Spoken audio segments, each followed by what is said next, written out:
प्रमद बर' दैदेननाय UPPL दोलोआ बिटिसिआव जेरावबो गैला। ইউপিপিএল ক'তো নাই, বিটিচিত ক'তো নাই। বিটিচিৰ বাহিৰত ক'তবা যদি সিহঁতে প্ৰতিদ্বন্দ্বিতা কৰিব বিচাৰিছে তাতো থাকিব পাৰে, কিন্তু বিটিচিত ইউপিপিএল নাই। थारैनो इउपिपिएल सरकारा जोबनायनि उनावनो लोरबां जामारबाय नामा? थिग बेबायदिनो 1 नं पर्बतजरा बियाबनि थिपकाय भिसिडिसि ओनसोलनि इउपिपिएल दोलोनि गोख्रों मावथिफोरा प्रमद बर' दैदेननाय इउपिपिएल दोलोखौ लोरबां मोननानै इएम मोनमोन ब्रह्मजों बिपिएफ दोलोनि माला गानो।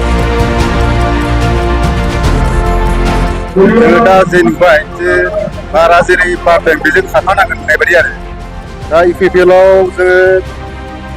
इउपिपिएलखौ जों जिर' नुखाबाय। दा जोङो बिपिएफआव थानानै बिपिएफनि दारै खामानिखौ मावनांसिगोन आरो इउपिपिएलआव बांद्राय थिग नङा, जायनि थाखाय आङो दा इउपिपिएलआवबो जाबाय। प्रमद बर'नि इउपिपिएल सरकारा जोबनायनि उनावनो थेर बेथेर जामारबाय नामा? इउपिपिएलनि हाई प्रफाइल सुबुंफोरा बिपिएफआव जयनिं जागासिनो। प्रमद बर' दैदेननाय इउपिपिएल दोलोनि गोख्रों दैदेनगिरिफोरा हानजा हानजा हाग्रामा महिलारि दैदेननाय बिपिएफ दोलोआव जयनिं जानायखौ नुनो मोन्दों। बेल' नङा, प्रमद बर'नि इउपिपिएल सरकारा 5 बोसोर जोबनायनि उनावनो इउपिपिएल दोलोनि हाई प्रफाइल दैदेनगिरिफोरा सानफ्रोमबो इउपिपिएल दोलोखौ नागारनानै बिपिएफआव मदद होफैनायखौ नुनो मोनगासिनो। नोजोर होना नायनो थांब्ला बिटिसि ओनसोलाव फैबाय थानाय आसाम बिधान सभा बिसायख'थिनि थाखाय 5 नं पर्बतजरा बियाबाव बिजाथिनि थाखाय इएम मोनमोन ब्रह्मखौ बिपिएफ हानजानिफ्राय बिजाथि होनो बिपिएफ दोलोआव जयनिं जानाय मावथिया खावलायदों।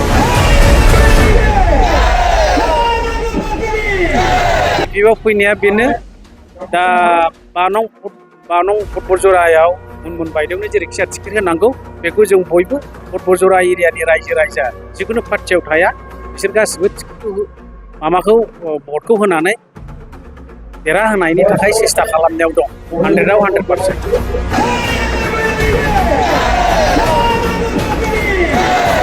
বিপিএফৰ পৰ্বতজৰা সমষ্টি হিচাপে পৰ্বতজৰাৰে পৰাই কেণ্ডিডেট এজন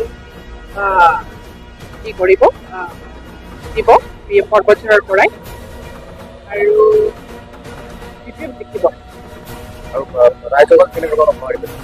ৰাইজৰতো বিপুল উৎসাহ আছে বিপিএফক ভোটদান দিবৰ কাৰণে আৰু দিছপুৰত এজন বিধায়ক পৰ্বতজৰা বিধানসভা সমষ্টিৰ পৰা এজন বিধায়ক পঠিয়াবৰ কাৰণে ৰাইজৰ বিপুল উৎসাহ।